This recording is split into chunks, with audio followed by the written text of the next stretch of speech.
Bienvenidos, bienvenidas a un programa más de Praxis TV, programa de la Escuela de Filosofía de la Universidad Nacional de Costa Rica. El día de hoy nos acompaña un buen amigo, Omar García Corona, que nos acompaña desde México y que, ha venido al país a darnos unas charlas, va a participar de el coloquio permanente de filosofía que recién finaliza, y hoy queremos dedicar este programa a conversar sobre el legado, la importancia de la obra de el filósofo argentino-mexicano Enrique Dussel, a poco más de un año de su muerte. ¿Cómo estás, Omar? Bien, Esteban, muchas gracias. Para mí un honor la invitación, te agradezco mucho el poder estar aquí en la Universidad Nacional de Costa Rica, es un placer. Y muchas gracias, Omar, por venir, por los espacios, por la compañía, por estar conversando sobre todos estos temas. Y el día de hoy, que hemos decidido dedicarlo a hablar sobre la obra de un filósofo tan importante, no solo para América Latina, ¿no?, sino, ¿verdad?, en general para la filosofía. Sí, realmente Enrique Dussel es uno de estos pensadores, yo diría revolucionarios, que tiene su punto de anclaje en América Latina y que se vuelve un pensador universal, ¿no? Es bien interesante observar cómo la producción de investigaciones acerca de su obra en toda América Latina, Europa, el Asia, el África, cada vez crece más, ¿no? Creo que es una filosofía que se desarrolló ya, la filosofía de la liberación, desde unas 5 décadas al menos. Acaban de cumplirse 50 años de la filosofía de la liberación, y creo que el desarrollo que ha tenido desde sus comienzos, por allá de la década de los 70s, ha sido un desarrollo bastante importante, ¿no?, que ha hecho que el pensamiento latinoamericano, la propia filosofía latinoamericana, se introduzca en la historia de la filosofía mundial, que no es cosa menor. Uh-huh. Y bien, si hablamos de la filosofía de la liberación, ¿verdad?, importante destacar, ¿verdad?, un par de elementos centrales en la obra de Dussel, ¿verdad?, como lo es el lugar de enunciación, desde donde se está pensando. Incluso aquella parte del libro, No más iniciando, cuando nos dice, es que la filosofía se encarga de estudiar lo no filosófico, o sea, lo cotidiano, ¿verdad? Esta definición que hace de filosofía, diferenciándose de la repetición de lo que dicen filósofos, sino más bien construyendo pensamiento, y luego ese posicionamiento político, ético, ¿verdad?, de la filosofía, ¿verdad?, desde el lugar de la víctima, en un franco diálogo y una franca relación que podemos encontrar con el condenado de Fanon, con el oprimido de Freire. Sí, indudablemente creo que toda la obra de Enrique Dussel tiene una base epistemológica, que es una base ética. Yo diría que justamente el sustento, el fundamento, digamos, la ontología de la filosofía de Enrique Dussel está sustentada en la ética. Habría una especie de epistemología de la ética que es muy importante entender a partir del sufrimiento del sujeto, digamos. Siempre él pensó iniciar su filosofía y fundamentarla a través de lo que denominó él un núcleo mítico ético, que recoge la sabiduría de tradiciones sumamente antiguas, como por ejemplo el propio Código de Hammurabi. Hablamos de siglo XVIII antes de Cristo, más o menos, babilonios, pero que también pasa por lo que él denomina el humanismo semita, ¿no? Es decir, y antes, por ejemplo, el texto del capítulo 123 del Libro de los Muertos, para pasar ahora sí, por ejemplo, a la cultura semita, del libro de Isaías, el capítulo 53 específicamente, y después el propio cristianismo, ya en el libro de Mateo, el capítulo 25. Pero aquí es muy importante analizar que, digamos, este núcleo ético-mítico, si bien algunos pudiesen verlo como religioso, y en ciertos aspectos lo es, el fundamento es ético, ¿no? Es decir, no por religioso, el fundamento, sino por ético, que sería ahí un elemento filosófico de extrema importancia. Se localiza a través de ahí la víctima, como bien lo has comentado, ¿no? Aquel sujeto que sufre. Por eso Enrique Dussel siempre comentó, mientras haya excluidos, mientras haya pobres, habrá siempre filosofía de la liberación, lo cual implica pensar, por ejemplo, una ética, si bien la ética tiene un carácter universal, pero hay que localizarla, hay que situarla, ¿no? Es decir, la importancia de una filosofía situada en Enrique Dussel es que nos enseña a pensar nuestra realidad, nos enseña a pensar nuestros problemas, nos enseña a pensar nuestra circunstancia, y hay posibilidad de meternos en la historia del pensamiento mundial, ¿no? Es decir, esa ética es también una ética no de la exclusión, sino de la inclusión de un otro que en los manuales de historia de filosofía mundial, América Latina parecía francamente siempre excluida, siempre marginada, siempre ocultada, siempre encubierta, como él lo dice en varios de sus textos, ¿no? Entonces, el esfuerzo de Enrique Dussel y de esa obra de más o menos 50 años es justamente incluirnos y enseñarnos a entrar en la historia universal, porque ha sido una lucha en donde un pensador como Dussel comienza a mostrarnos como el método, como el camino, como la vía para poder hacer que, por ejemplo, nuestras casas de estudio, nuestras universidades hoy en día acepten, por ejemplo, hacer investigación desde pensamiento o filósofos que son parte de nuestra propia cultura, o que se aborden problemas pues que nos aquejan en la vida cotidiana, ¿no? Porque siempre comentaba Enrique Dussel, ¿no? A veces se confunde la filosofía con el método, ¿no? O sea, decía siempre haciendo una metáfora, es como afinar el método, muchas veces es como afilar un cuchillo, decía, ¿no? Pero a veces el cuchillo nunca se utiliza, ¿no? Es decir, el método sería algo así como tener una cierta claridad epistemológica para algo, pero a veces esa claridad epistemológica no se aterriza en la vida cotidiana, ¿no? No se plantea o se ocupa por resolver problemas, digamos, que aquejan al sujeto en su vida diaria. Por ejemplo, los problemas políticos, los problemas de derechos, los problemas de satisfacción de necesidades que surgen en la vida cotidiana, ¿no? Entonces, por eso siempre decía, la filosofía debe pensar y fundamentarse en problemas que comienzan en lo real. Es por ello que la filosofía de Dussel, en ese sustento epistemológico ético, es una filosofía material, ¿no? Que toca las necesidades inmediatas del cuerpo humano, como la satisfacción de alimento, de vestido, de vivienda, de educación, de trabajo, ¿no? Y de ahí se desprenden una gran cantidad de temas. Bien, hay una cantidad grande de temas, como dices, ¿verdad? Que vamos a ir ocupando, ¿verdad? A lo largo de la conversación. Pero hay un elemento ahí central cuando hablábamos de este lugar de enunciación y de ese posicionamiento de América Latina, ¿verdad? Pero además, no solamente de esto, sino de aquellas epistemologías que quedan relegadas, ¿verdad? En la exterioridad, para utilizar las categorías de las que nos habla Enrique, ¿no?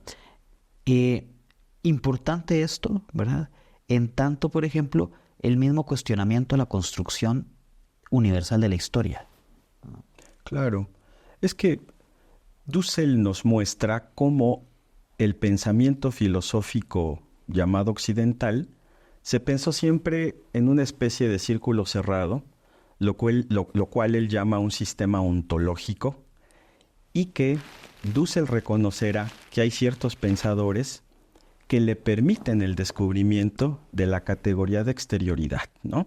Es decir, un Emmanuel Levinas, que sería, por ejemplo, su profesor en la Sorbona de París en sus años de juventud, le muestra que justamente hay una otredad, ¿no?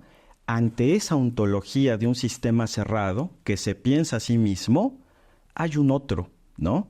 Un otro que es distinto, pero ese otro puede referirse, por supuesto, desde la individualidad de un sujeto hasta la exterioridad de otros sistemas de pensamiento u otros lugares no considerados por la llamada filosofía occidental. En este caso, esa exterioridad, eso que está más allá de la ontología, que sería una metafísica, permite el descubrimiento de América Latina, el descubrimiento del África, el descubrimiento de países, el Asia, por ejemplo, ¿no? Países que en aquel momento fundamentalmente no están incluidos en la historia de Occidente, ¿no? Ahora, como latinoamericano, Dussel nos muestra y nos enseña que justamente es importante que pensemos como latinoamericanos, no desde Europa, como si fuéramos, en este caso, originarios de ese mismo continente, sino cómo aprender a pensar desde fuera, ¿no? Entonces, ahí viene la categoría justamente de locus de enunciación. Primeramente tienes que ver tu situacionalidad, ¿no? Es decir, ¿desde dónde estás pensando la filosofía, no? No es lo mismo, dice muy bien, digamos, en un pasaje en su Filosofía de la Liberación, que tiene una edición del 76, no es lo mismo pensar, dice, desde Nueva York, que pensar, por ejemplo, desde Chiapas, ¿no? En aquel entonces, muchos años antes del movimiento armado y el levantamiento zapatista del 94, ya Dussel ve, ¿no?, la diferencia radical entre pensar desde el centro neoyorquino y su bolsa de valores o pensar desde un lugar de exclusión y marginalidad como lo sería la Chiapas indígena, pues de aquella década de los 70s, y que por cierto ya Dussel había asistido en esa misma década de los 70s a un Congreso Nacional Indígena en San Cristóbal de las Casas que le había permitido, por ejemplo, descubrir y ver esas grandes diferencias entre las grandes metrópolis y, por ejemplo, un México rural, marginado, excluido, en donde había un sujeto víctima, vamos a decir así, un sujeto empobrecido, que requería ser mirado, ¿no? Entonces, él mismo llama a eso presagios, ¿no? Como desde aquellos años, insisto, antes de que Chiapas fuera noticia mundial, él ya observaba desde el método de su propia filosofía cómo había que mirar y ocuparse, ¿no?, de ciertas regiones que no satisfacían los requerimientos básicos para tener una vida digna y con derechos, ¿no? Ya tenemos que ir haciendo el primer corte, pero esto que nos mencionas, Omar, importantísimo también entender ese legado, esa importancia a la hora de Dussel, cuando pensamos esto, y este lugar de enunciación, ¿verdad? Porque este lugar de enunciación no lo reducimos solamente a un elemento epistemológico, ¿verdad? Claro. Sino con mucho elemento político, incluso si lo pensamos a nivel de políticas públicas y demás, no es lo mismo, ¿verdad?, estar construyendo políticas públicas desde el centro del país sin contemplar lo que realmente se vive en las comunidades, en las poblaciones donde se va a desarrollar esto. A lo mismo que podríamos dar vuelta y decir, bueno, pero es que se podría plantear algo desde este otro lado, y por eso pensar también esos puntos en común que se encuentran con otros autores, ¿verdad? Como es el caso del mismo Paulo Freire en esta discusión, ¿verdad? Claro. Hay un montón de elementos, ¿verdad?, que se pueden poner en conversación, pero vamos a hacer la primera pausa y ya continuamos conversando sobre esto. Ya regresamos a Praxis TV.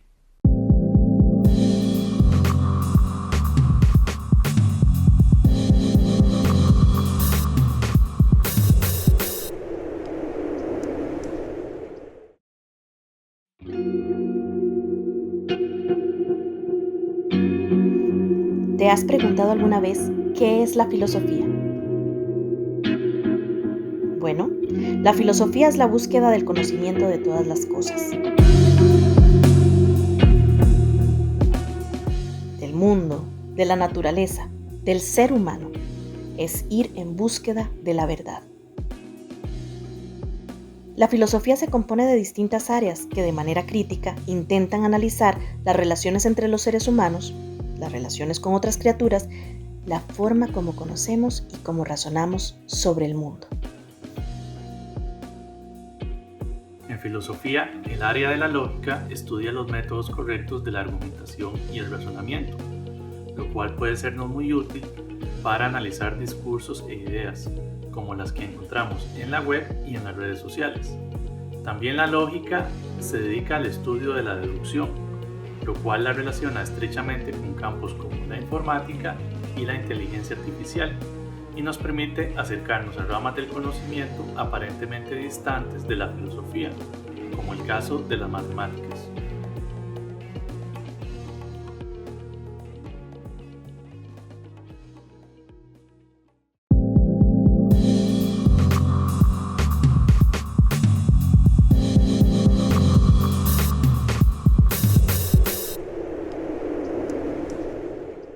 Bienvenidas, bienvenidos de nuevo a Praxis TV, programa de la Escuela de Filosofía de la Universidad Nacional de Costa Rica.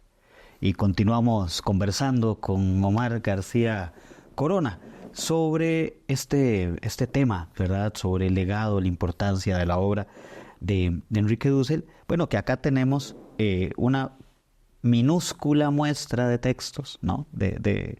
Publicados por Enrique, en este caso, que hemos decidido utilizar los textos sobre ética, a partir de lo que hablabas ahora, ¿no? De que es esa base, ¿verdad? De la filosofía de la liberación de Enrique Dussel, ¿no? Esta propuesta ética. Pero Omar, quizá para arrancar este bloque, podríamos conversar un poco sobre en qué consiste el método analéctico. Es el método que nos presenta Enrique en su trabajo, ¿verdad? Y que incluso para aquellas personas que nos observan y que apenas se están acercando a la obra de este gran autor, ¿verdad? Poder también que tengan una claridad sobre esto. Sí, mira, yo te diría que el método es algo que se inspira en una serie de categorías que el propio Dussel va descubriendo paulatinamente al ir desarrollando su obra.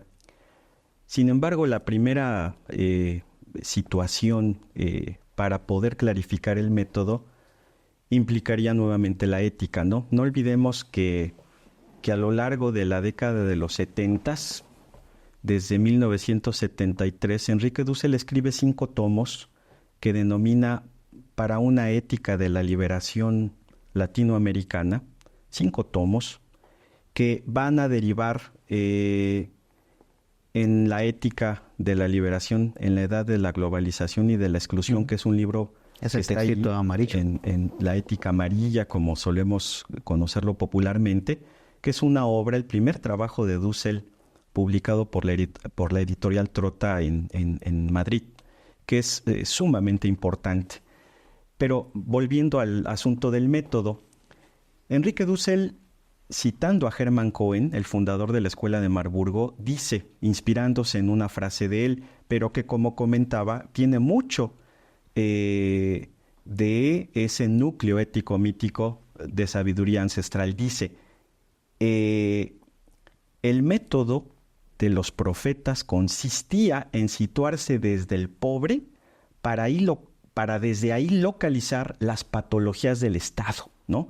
Entonces, lo primero es una situacionalidad, ¿no? ¿Desde dónde pensamos, no? Pensamos desde el pobre, desde el excluido, desde el marginado, para de ahí localizar cuáles son los problemas, en este caso, por ejemplo, políticos, ¿no? Hacer un diagnóstico, digamos, de la realidad, ¿no? Entonces, esa sería una primera situación.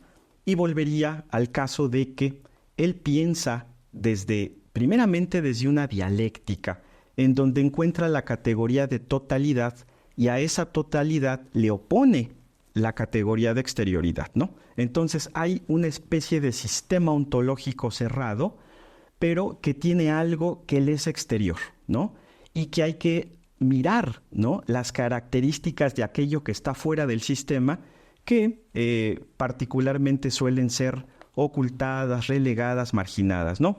Lo que también equivaldría a hablar de las categorías de centro y periferia, ¿no?, que ya en algún momento la CEPAL con Raúl Pebrich había considerado, ¿no?, que sería algo análogo a esto, ¿no?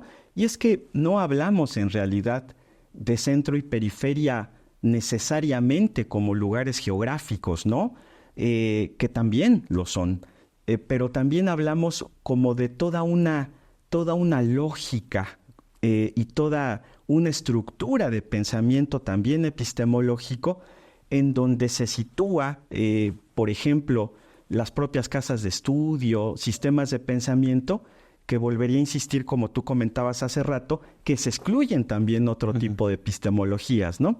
Entonces, ya cuando Dussel desarrolla al menos estas categorías, habla también de lo que él denomina un método analéctico, que sería pensar más allá de la dialéctica, porque si nosotros observamos o rastreamos una categoría como dialéctica, es completamente surgida, por ejemplo, en el centro del pensamiento filosófico europeo. Por ejemplo, si pensamos en Hegel, ¿no?, la categoría de dialéctica se mueve en un sistema ontológico cerrado, ¿no?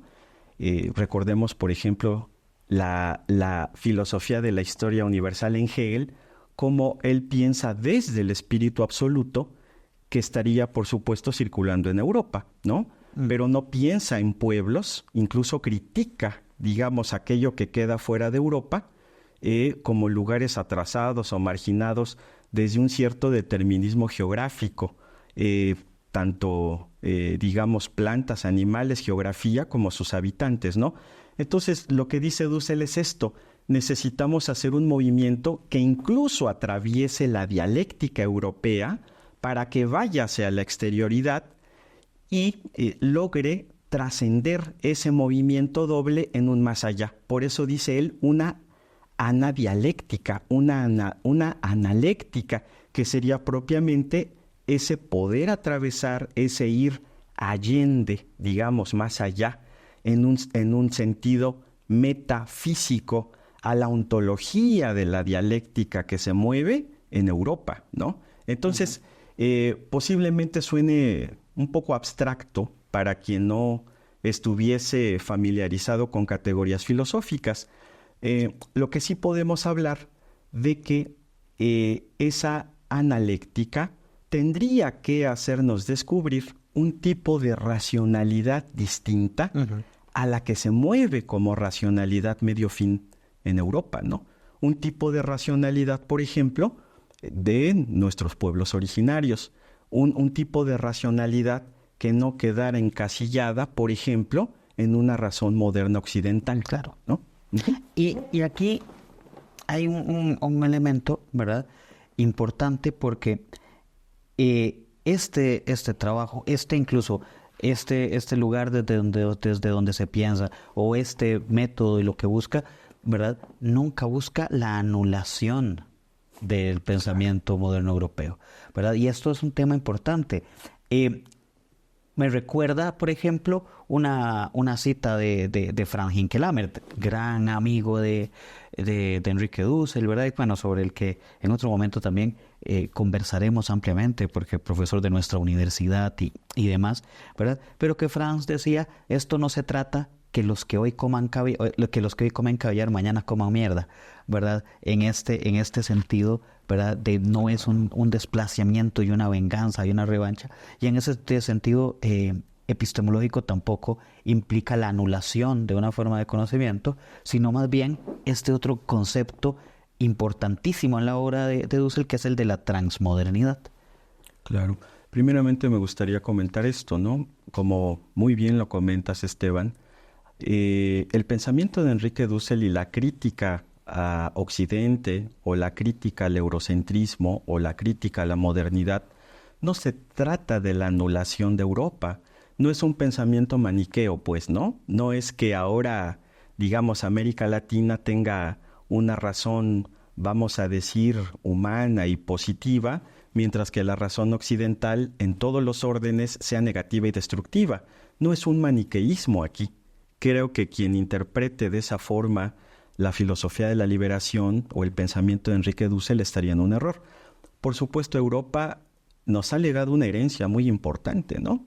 Hay una herencia que no podemos dejar de reconocer en una cantidad de aspectos muy importantes. Sin embargo, tenemos que ser finos también al localizar que la propia razón de Occidente se ha encargado históricamente de anular ciertos discursos, de anular o encubrir ciertos saberes, y tiene una fase también o una cierta línea de algo que nos ha afectado históricamente como sujetos a aquellos que estamos fuera del centro hegemónico, ¿no? Que nos hemos ubicado fuera de la historia. Es decir, se trata de localizar esos efectos negativos de la modernidad para poder modificarlos y generar otro mundo posible, como bien comentabas, de inclusión, ¿no? Pero no sería un pensamiento de excluir de manera radical y decir Europa no nos sirve para nada. Creo que sería una ingenuidad leer la filosofía de la liberación de esa forma tan radical, ¿no? Tampoco se trata de volver a un romanticismo ingenuo de este lado y decir vámonos al pasado y construyamos un mundo, vamos a decir, donde la modernidad no entra y recuperemos el pasado indígena, ¿no? Creo que no va por ahí y sería imposible asumirlo de esa manera, ¿no? Claro, porque no estamos hablando ni de esencialismos de un lado, exacto, ¿verdad? Que, a ver, y eso es una cuestión que hay que tener clara, o sea, encontramos en muchas otras personas, ¿verdad? Y otros trabajos y demás, ¿verdad? La insistencia en cierto esencialismo, pero o sea, el esencialismo es peligrosísimo, porque hay que ver esto críticamente, ¿verdad?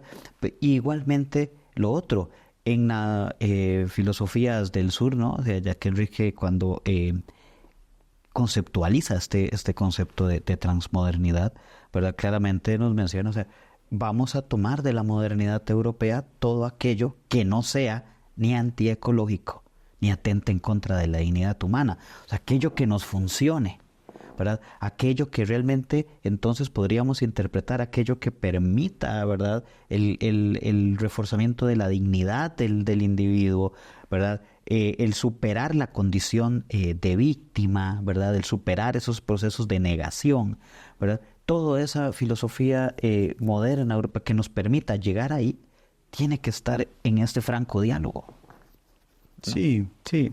Indudablemente, Dussel señala que estamos en un sistema civilizatorio en crisis, ¿no? Creo que eso es evidente por un montón de datos, incluso duros, que la propia ciencia experimental nos aporta hoy en día, y que lo que dice Dussel en su propia filosofía, como bien lo comentas, es que necesitamos ir a un mundo en construcción, que necesitamos generar desde ya en una cierta dialéctica teoría-praxis que nos vaya indicando la superación de un sistema civilizatorio que está en franco agotamiento, pero que tendría que atravesar la modernidad, ¿no? Tendría que ir más allá de esa razón, digamos, hegemónicamente occidental, que no ha hecho otra cosa que meternos en una crisis global de la cual tenemos que buscar salidas, ¿no? Y que, como también ha señalado, como decía el propio Hinckelamert y el propio Dussel, si no, estaríamos condenados a un suicidio colectivo, ¿no? Entonces, urge que los pensamientos filosóficos actuales nos den alternativas, ¿no? Por eso este tipo de espacios son tan valiosos, ¿no? Es decir, necesitamos un pensamiento, generar, digamos, construir, ¿no? De manera comunitaria, un pensamiento que pueda ser funcional no solamente para un cierto grupo, ¿no? Sino para la humanidad en su conjunto, también en relación con la propia naturaleza, ¿no? Con toda la Gaia en su conjunto, ¿no? Si no, estaríamos condenados a una destrucción masiva. Entonces, es muy importante que la propia filosofía de la liberación y el pensamiento de Enrique Dussel, así como el pensamiento de Hinckelamert, es un pensamiento que plantea ir más allá, ¿no?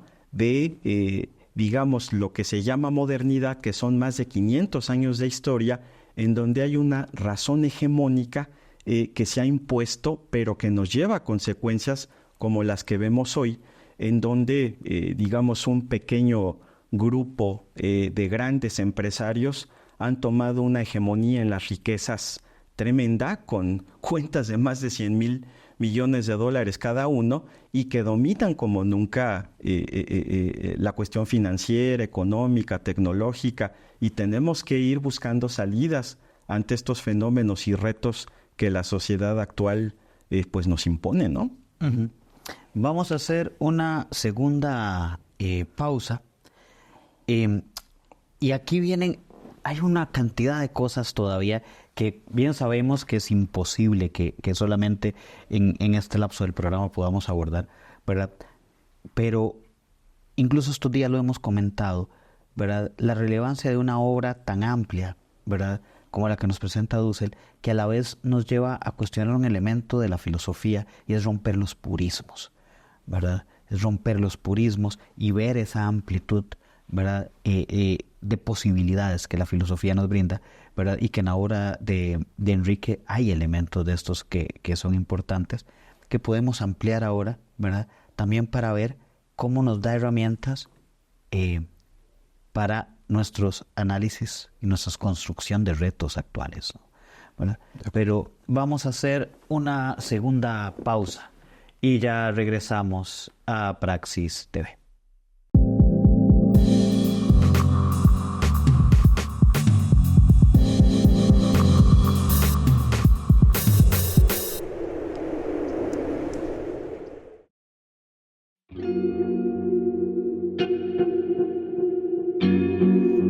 ¿Te has preguntado alguna vez qué es la filosofía?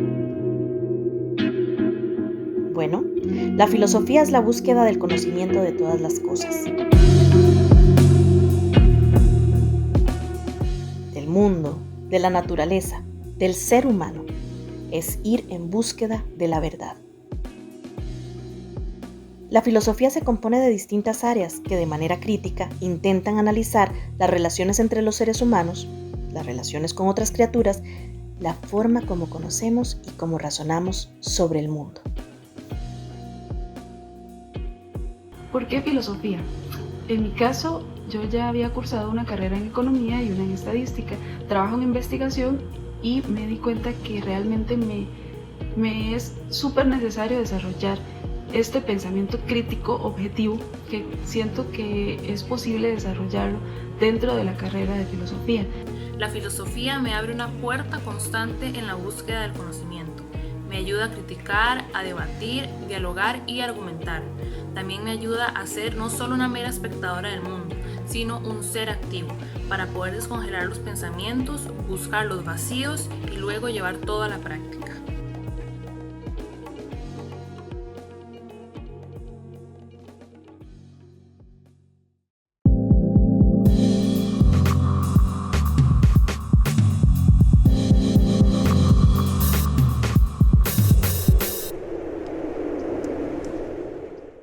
Bienvenidas, bienvenidos de nuevo a Praxis TV, programa de la Escuela de Filosofía de la Universidad Nacional de Costa Rica. Continuamos conversando con Omar García Corona, quien nos acompaña desde México acá en nuestra universidad, y conversando el día de hoy sobre este tema, ¿verdad? Y sobre la obra de un autor que nos apasiona, que marcó nuestro trabajo, indudablemente el tuyo, Omar, y con el libro también que recién, bueno, ya lo habíamos conversado en Praxis hace un tiempo, bueno, y recién en el coloquio de filosofía también, que inauguramos el coloquio hablando de este trabajo tuyo de la crítica descolonial a la escuela de Frankfurt.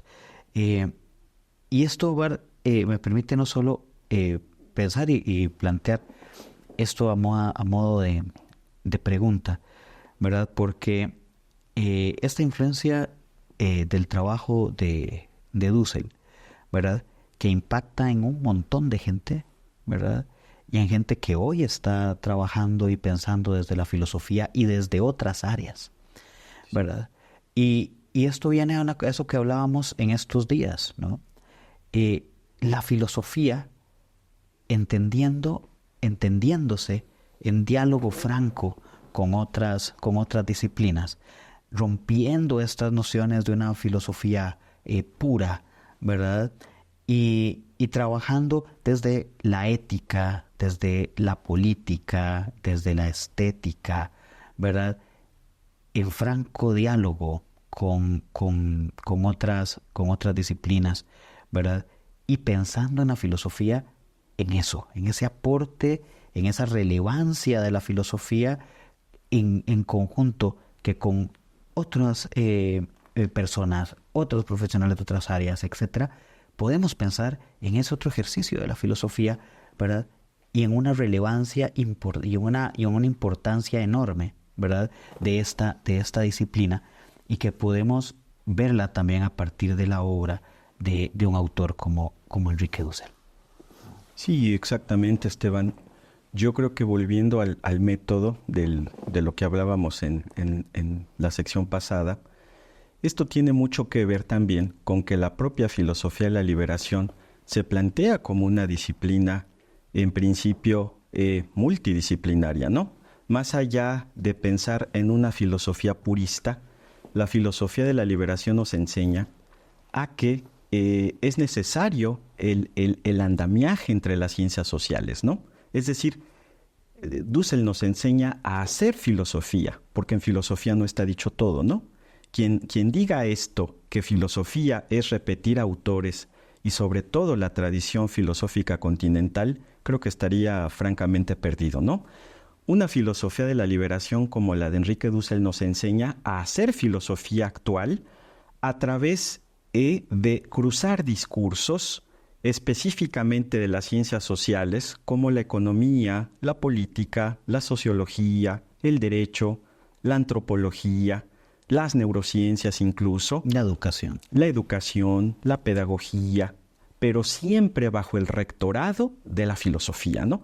Creo que ahí hay un método de innovación que es sumamente rico e impactante y que nos enseña a hacer pensamiento actual, ¿no? Y que además otro elemento acá en eso que dices, ese rectorado de la filosofía no está hablando de una arrogancia filosófica, ¿no?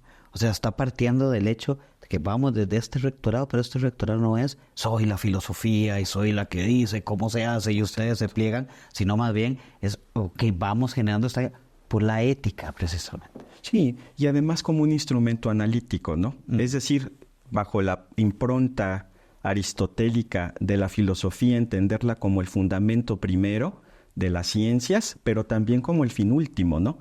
La filosofía como un instrumento de análisis en donde nos ayuda, digamos, a crear discursos, a crear nuevas epistemologías, pero con una cierta dirección, con un cierto enfoque, ¿no? Decíamos hace rato, por ejemplo, situándonos desde dónde pensamos, ¿no? Eso sería sumamente importante. Pero también nos enseña a crear otro marco categorial, que eso quisiera también comentarlo, que me parece muy rico, ¿no? En el bagaje conceptual de la filosofía hacen siempre falta conceptos nuevos, lo que Dussel llama un marco categorial. Entonces, es como ciertos conceptos que parecieran clásicos y únicos, como por ejemplo el concepto de razón, que entendamos que no hay una sola razón, por ejemplo la razón occidental, sino que es importante resemantizar los conceptos, ¿no? Ajá. Si yo pienso una razón propia de América Latina, que sería de una tradición distinta a la razón propia de Occidente, entonces me obligo a repensar el concepto, ¿no? Me obligo a resemantizarlo, ¿no? Entonces, ahí hay un ejercicio muy importante porque se comienza a trabajar con categorías que aportan un pensamiento filosófico desde un cierto lugar y además le da un cierto sentido, ¿no? Si cuando hablamos de significado de un concepto, hablamos de semántica, resemantizar, creo que también es muy importante el sentido que se le da a un concepto, por ejemplo, la semiótica, ¿no? O sea, también hay que resemiotizar, diría yo, los conceptos, es decir, significado y sentido, ¿no? Entonces, eso aporta para crear un nuevo lenguaje, un nuevo marco categorial que haga un pensamiento filosófico propio, ¿no? Y eso se puede hacer desde América Latina o desde el África o desde el Asia o incluso desde Europa o desde Estados Unidos, ¿no? Porque no olvidemos que la exclusión son como círculos concéntricos, ¿no? Hace rato tú lo decías muy bien. Puede haber una exclusión en los sistemas educativos, que Dussel trabaja como una pedagógica. Pudiese haber una exclusión a nivel, por ejemplo, relación, digamos, erótica, a nivel de relaciones de pareja, a nivel de relación entre personas, a lo cual Dussel llama una erótica. Pudiese haber exclusiones económicas, como los hay, que es radical en un mundo tan excluyente y vil en ese sentido como en el que vivimos hoy. También exclusiones políticas, como vivimos cotidianamente en nuestros países. Entonces, la ética se encarga de todo ello, ¿no? Pero también pasando de ese principio ético material a un principio que atraviese la política. O sea, tú decías muy bien también hace rato que esto se refleja en políticas públicas, ¿no? Por eso el propio Enrique Dussel, en la última etapa de su vida, toma el riesgo, que fue de una valentía enorme, como gran académico, hacerse secretario general de formación política de un partido como Morena, que en México, en la administración que comienza en 2018 con Andrés Manuel López Obrador, Dussel quiere participar, digamos, de esa construcción política nacional, justamente para hacer efectivo y políticas públicas algunos de los elementos que plantea en su obra, ¿no? Que esos principios éticos pasen a ser principios políticos con la finalidad de que tengan una concretud y encarnen en la vida cotidiana de la gente, ¿no? Entonces, pues una obra muy, muy importante, ¿no? Yo invitaría a los estudiantes, a los profesores, que quien no conoce la obra de Enrique Dussel, tengan esa gran curiosidad de leer su obra, ¿no? Cuando hablamos de Dussel, hablamos propiamente de esa rigurosidad filosófica, pero no olvidemos que Dussel también escribe teología, una teología de la liberación de raíz latinoamericana interesantísima, pero también es historiador, ¿no? Ese maridaje, vamos a decir, entre la filosofía, la historia y la teología, hacen del discurso de Enrique Dussel un discurso sumamente potente, ¿no? Que es, yo diría, de esos garbanzos de a libra que da la historia, ¿no? Un pensador sumamente importante que no dejaremos de leer y que las próximas generaciones creo que se ven obligadas, y todas las ciencias sociales, al querer estudiar América Latina, pasar por la obra de este gran pensador que nos ha aportado mucho, ¿no? Unos 60 libros, más de 400 artículos en su currículum vitae como productor de filosofía, pero que también deja, yo creo que una escuela, que esto es muy, muy importante, ¿no?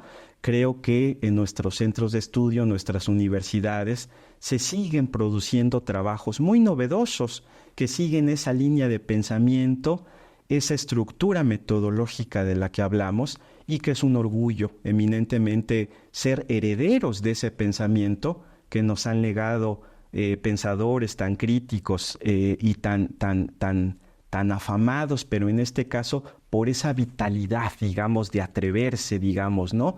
A dar dignidad a América Latina, pero también al pensamiento nuestro, ¿no? Y ponernos en el nivel de pensadores europeos.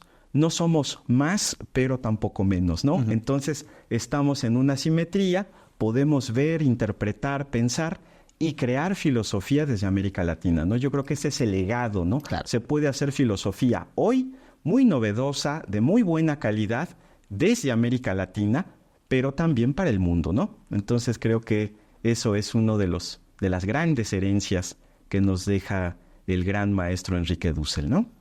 Muy bien, Omar. Todavía nos quedan unos minutos, ¿verdad? Y en línea con esto que estás hablando, ¿verdad? Me parece importante porque se nos presentan, ¿verdad? Acá y ahora, en estos días también lo conversábamos, ¿verdad? En relación también al homenaje que se planteó dentro del coloquio, ¿verdad? Para autores como Enrique, como Frank Hinkelamer, como Gustavo Gutiérrez. Y pensábamos también en cómo estos grandes autores se nos han ido haciendo viejos, han ido ya, ¿verdad?, creciendo, van muriendo, y el tema de precisamente esto que decías, esa escuela que se construye, y esa escuela que se construye que vuelve, y aquí volvamos otra vez a lo que mencionábamos ahorita sobre esa definición de filosofía, ¿verdad? Porque entonces hacer filosofía, y en el marco de una filosofía de la liberación, no es estar recitando a Dussel entonces. Claro. ¿Verdad? Es estar viendo estos marcos categoriales, es estar viendo esas problemáticas, ubicarnos en nuestros contextos, ¿verdad?, en nuestros lugares específicos, y empezar a construir, ¿verdad? Desde ahí, y ahí también encontramos, ¿verdad?, obras interesantes de muchas personas que están empezando a hacer esto, ¿no? Sí, mira, yo creo que tienes muchísima razón, ¿no? Uno de los elementos que también creo que Dussel nos ha enseñado es a criticar, ¿no? Y no excluyéndose a él mismo de la crítica. Creo que el discurso, la obra de un Enrique Dussel no está para ser repetida cual si no tuviera posibilidad de avanzar y de crecer, ¿no? Creo que el mundo nos ofrece retos nuevos, ¿no? ¿Cómo pensaría la filosofía de la liberación en las nuevas bioéticas, ¿no? Por ejemplo, el transhumanismo. ¿Cómo pensaría la filosofía de la liberación, digamos, nuevos retos, ¿no? Como la cuestión de género, ¿no? ¿Cómo pensaría la filosofía de la liberación, digamos, nuevos movimientos que se vienen a futuro, ¿no? Nuevas crisis. Entonces, creo que si bien, como insisto, hay un marco categorial, creo que eso nos puede ayudar a pensar incluso nuevas formas de colonización que son muy peligrosas y que estamos ya sufriendo, ¿no?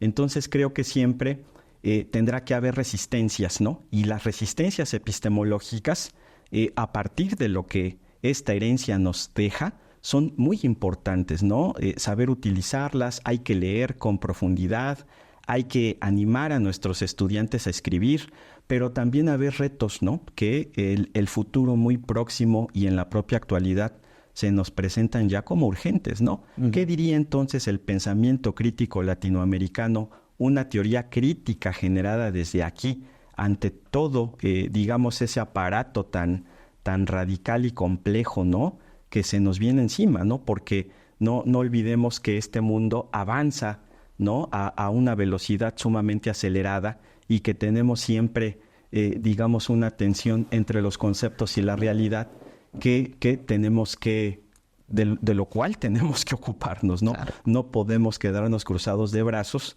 observando la destrucción de todo esto, ¿no? Tenemos que seguir generando movimiento, seguir generando pensamiento. Creo que es la labor de la filosofía, y que nosotros tenemos que ocuparnos y recibir toda esta herencia con gusto y con la dignidad suficiente para seguir trabajando, ¿no? Claro. Omar, muchísimas gracias, ¿verdad? Y tal vez terminar con una idea de estos días que hablábamos también, y que nos comentabas de una de estas últimas conversaciones que tuviste con Enrique, ¿verdad? Respecto a no caer en esos pesimismos políticos, ¿verdad? En el momento o momentos como los que actualmente vivimos, con ascensos de líderes políticos de tendencias, ¿verdad?, bien complicadas, ¿verdad? Claro. ¿Verdad? Y que más bien pensar y cómo desde estos otros marcos categoriales y desde estas otras, y además la acción que a esto pueda llevar, ¿verdad? Porque vamos a uno de los elementos de la política, ¿verdad? En Dussel, y no es nada más elucubración teórica, ¿no?, sino que lleva otros elementos y que son importantísimos, ¿verdad?, de tomar en cuenta, y que es necesario, ¿no?, tener, más bien pensar o tratar de construir, ¿verdad?, desde ciertas posibilidades de imaginación política, ¿no? Sí, por supuesto, ¿no? Mucho nos decía el doctor Dussel, ¿no? No se trata de caer en el pesimismo. Sabemos que hoy América Latina está atravesando por momentos políticos bastante desastrosos. La embestida de las derechas políticas se ha hecho presente. Sin embargo, es muy importante mantener la esperanza, ¿no? Nos decía siempre el doctor Dussel, pensar en que la historia es larga, ¿no? Y dinámica. Los momentos de la historia se construyen. No es que exista un determinismo en donde todo esté perdido para siempre, ¿no?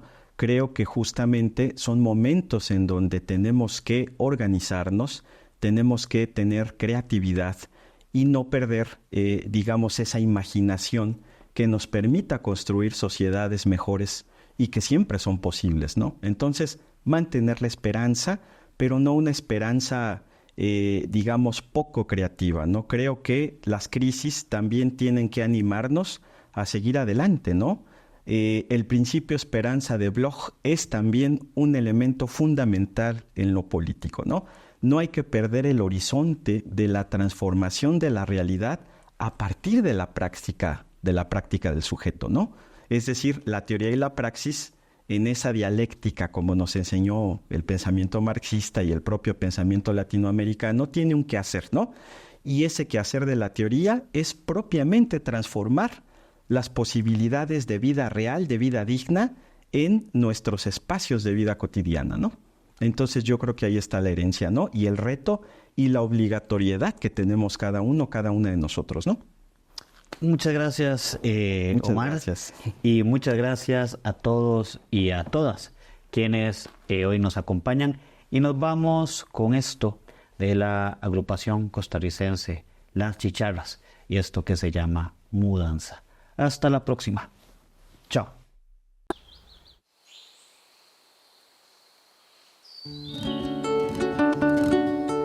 Vengo de un pueblo sin viento, donde el sol de enero saca flores lilas a bailar. Es diferente este lugar, hay flores amarillas que adornan la ciudad. Vengo de un valle caliente, donde las aguas eternas rebosan de vida la tierra.